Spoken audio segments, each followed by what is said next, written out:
Through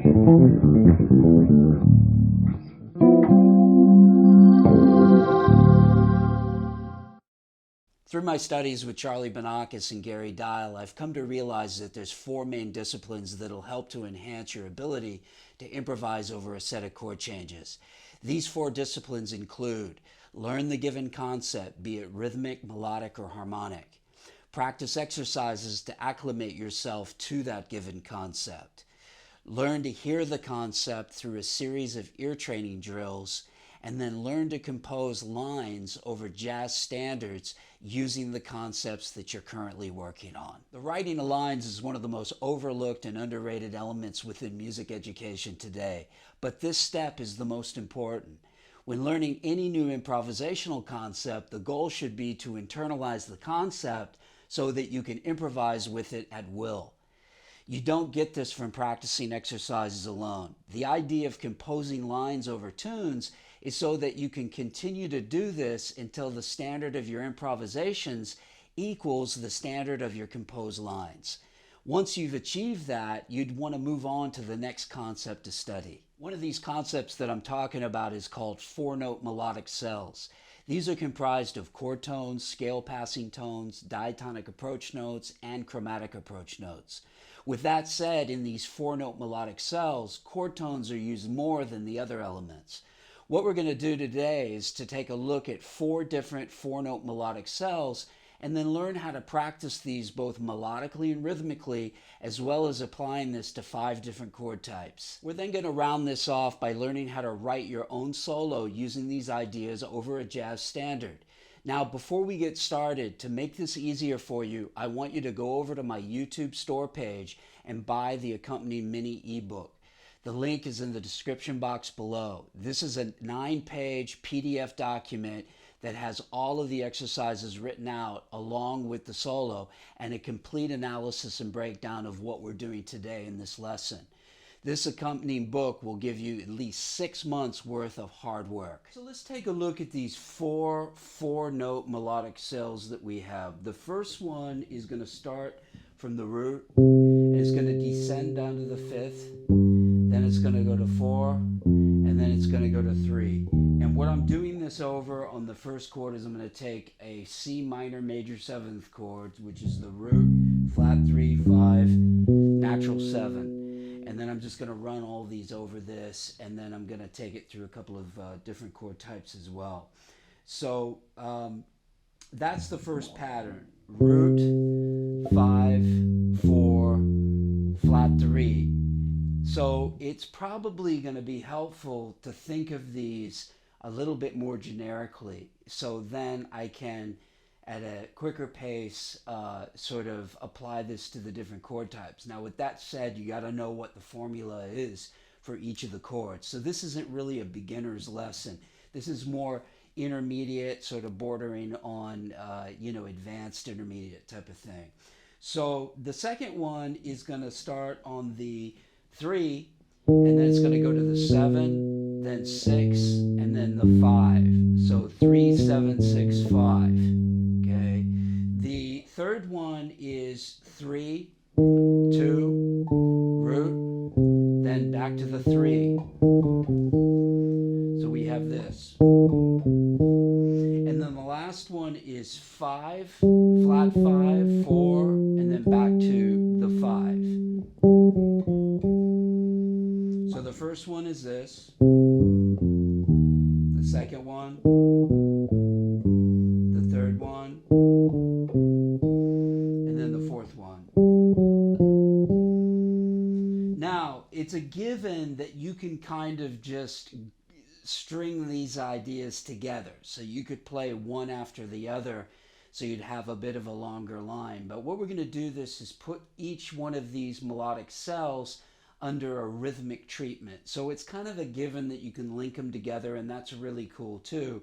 So experiment with that. But what this lesson is kind of about is taking it and putting it through what I call rhythmic treatment, which is where they're going to be starting on different beats of the bar, just in these 2-beat groups.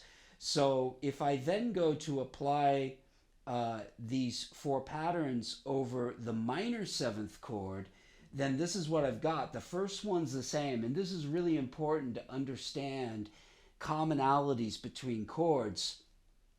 And this gets overlooked a lot because people don't realize that if I play that root 5, 4, 3 on a minor major, it's exactly the same on a minor 7 because that's what those tones are on a minor 7. The definitive difference between minor major and a minor 7 is the 7th. So this is kind of imperative to kind of take a look at and really get deep inside. So the first one's the same as the one we had over the minor major. Then the second one is a little different because I've got that flat 7 to deal with. So we've got the flat 3, flat 7, 6, and then it goes down to the 5. The next one is again going to be the same thing as the minor major here, and then the next one is as well. So if you look at the difference between the minor 7 and the minor major 7, it's just the number 2 cell that we have there. So applying this over the dominant 7th chord, what we've got is this. We've got the root, 5, 4, and then it goes a natural 3. Okay? And then when I've got the 3, 7, 6, 5, I'm taking the natural 3 here. So, okay, and then I've got the 3, 2, root 3, and then the 5,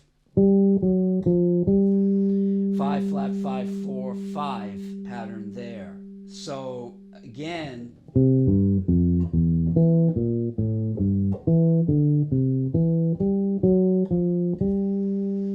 and you can really start to hear the difference between each chord type as you sit and practice these.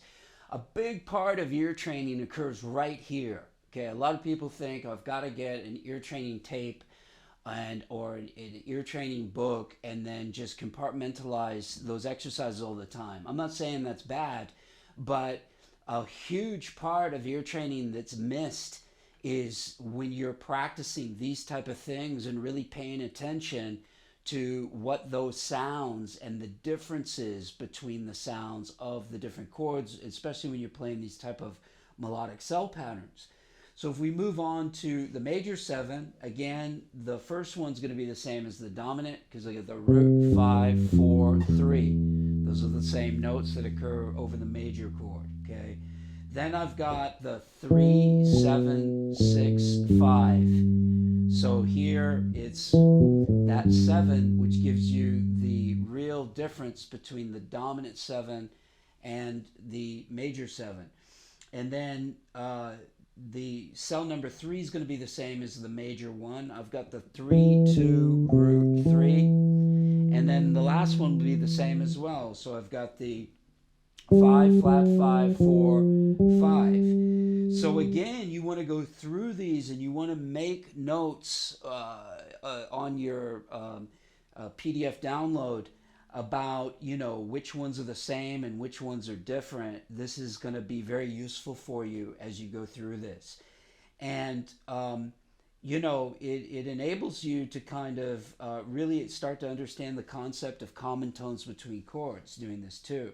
Now, when I do the dominant 7 flat 9, the first one's going to be the same as the dominant 7 and the major chord. And then the second one, I've got the 3, flat 7, then flat 6, and then the 5, okay? And then the next one, I'm going to have the 3, flat 2, root 3, and then the 5, flat 5, 4, and then the 5. Okay, so when you have this,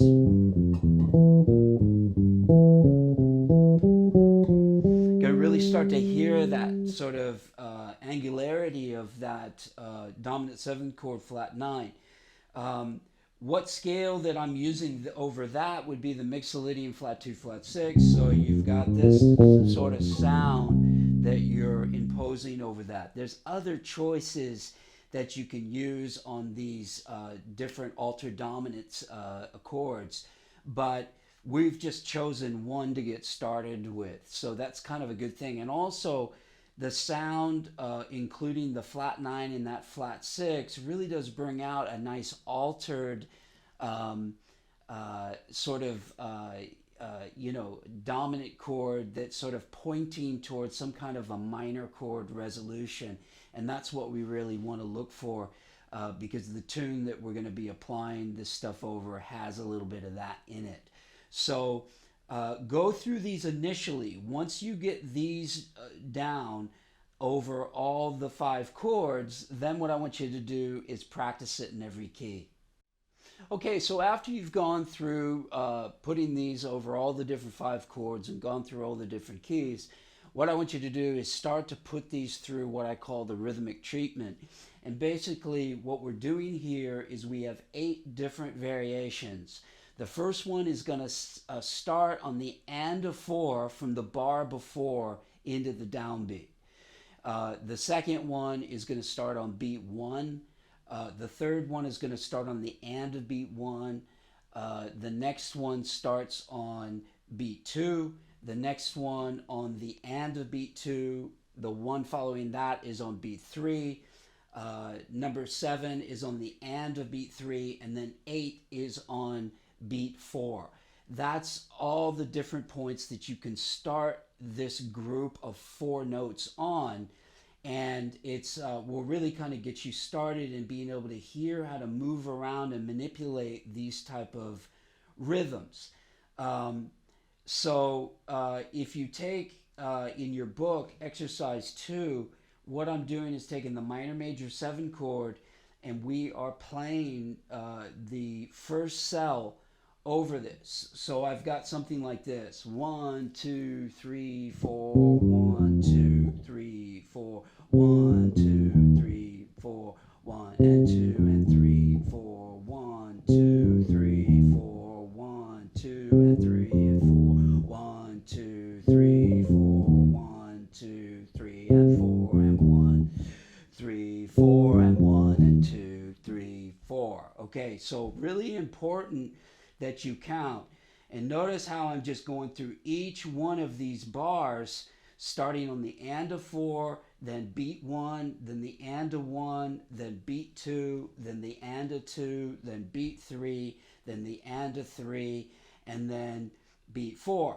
And then the whole thing starts over again. And then what we're doing is we're then taking this through each one of the different chords. Now, a lot of this gets simplified with some of these different patterns, because that one there that's over the minor major is exactly the same way that will be over the minor 7.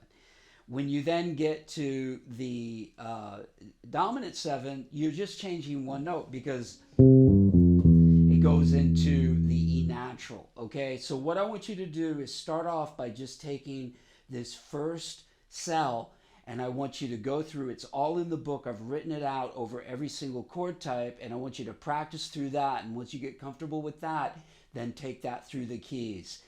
Get that down, come back, and we'll move on. So in the next example, which is number 3 in the book, what I'm going to do is take the next cell pattern, which is going to be 3, 7, 6, 5, and let's just do an example of this over the minor 7th chord. And this is going to sound like this: 1, 2, 3, 4, 1, 2, 3, 4, 1, 2, 3, 4, 1 and 2 and 3, 4, 1, 2, 3, 4, 1, 2, 3, 4, 2, 3, 4, 1, 2, 3, 4, 1, 2, 3, 4, 1, 2, 3, 4.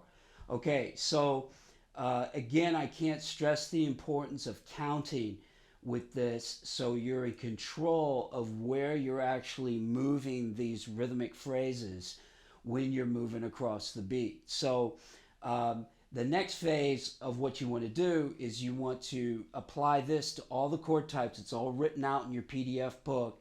then you want to take that through every key. Get comfortable with that, and then what we're going to look at next is putting these ideas together to create your own type of a bass solo, or maybe a new melodic melody or head for a jazz standard. So as I point out in the PDF download, all the exercises that we've worked on so far are really just to serve as a means to an end, because we want to be able to use these ideas and manipulate different musical phrases and sound melodic and musical. And this is really great for creating melodies over tunes, as well as trying to introduce more melodic phrasing within the way that you play. And it creates another type of vibe. But with the rhythm treatment as well, it also kind of creates this certain type of anticipation, which will sound different. There's a lot of people they've got some ideas to play some lines, they know some scales, or they understand things about approach notes and stuff, but their rhythmic vocabulary isn't very good, and it's all just left to chance mostly. So this is a cool way to work on that and also come up with some different ideas. A guy who is really a pivotal sort of character in this type of playing is Miles Davis. He was a genius of this. You listen to things like So What, where he would take these little 2-beat phrases and he would manipulate them and move them around, and he could really milk the same phrase for some time in doing this type of thing. And especially like if you listen to other stuff by Miles where he does this over changes, another guy who really uses this a lot, and where I actually took these four melodic cells from, is Keith Jarrett. He uses these all the time, because these 4-note melodic cells I took from a Keith Jarrett solo that I transcribed years ago. And that's where you'll find a lot of this information. A lot of people think that it's just a matter of going through, theoretical possibilities, but you can extract these very ideas out of people's solos that they play and figure out what they're doing with it. It's very interesting to do. So what we're going to do is take the Miles Davis tune called Solar, which is a cool tune. It starts with a C minor major 7, so then it goes to G minor, C7, 2 bars of F major, then F minor 7, B flat 7, E flat major 7, A flat 7, D flat major, and then a G7 flat 13 or flat 9.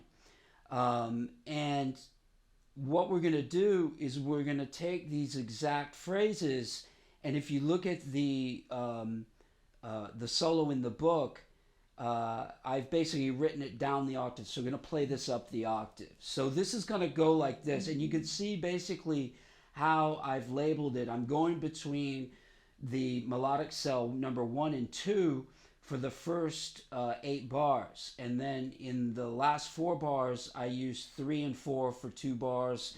And this is where I've strung those together to create more sort of moving lines through the changes.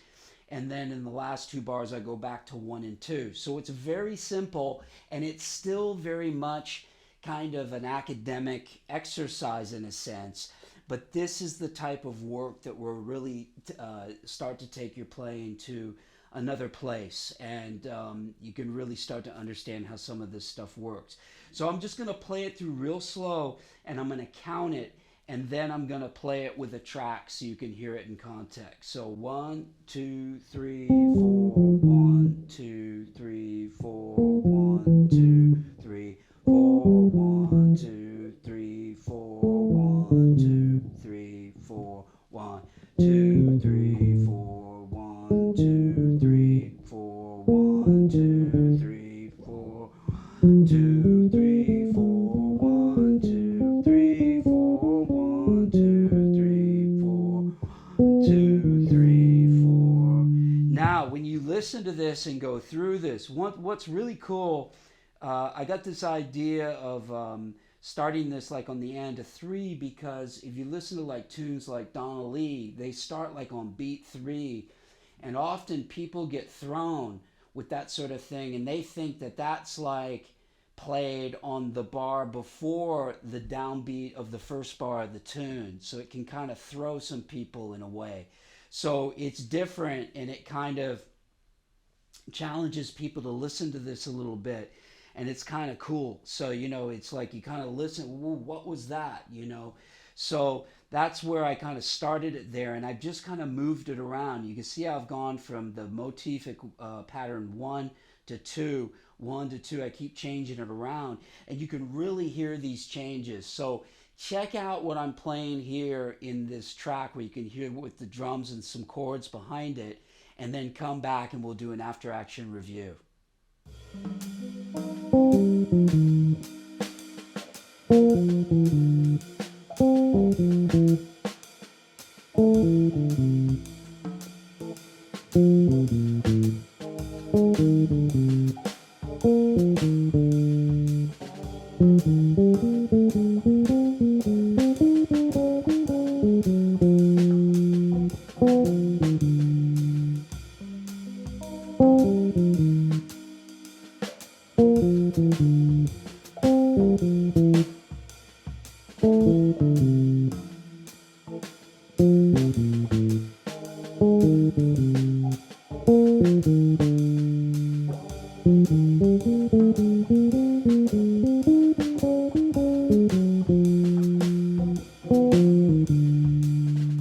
So what I want you to do next is learn to play this solo in every key, and then pick another jazz standard to write a solo over. Continue doing this by picking a new tune each week to work on. This will keep you busy, but remember, the process of continual improvement lies in the idea that you're always out of your comfort zone. If you're interested in becoming a better improvising bass player and learning great musical content from arpeggios to grooves, then subscribe to my channel now. If you like this video today, then be sure to support my channel by giving it a big thumbs up. And if you really like this video, then please check out my books, my membership website, and my Skype lessons. Until next time, practice smart, work hard, and play creatively.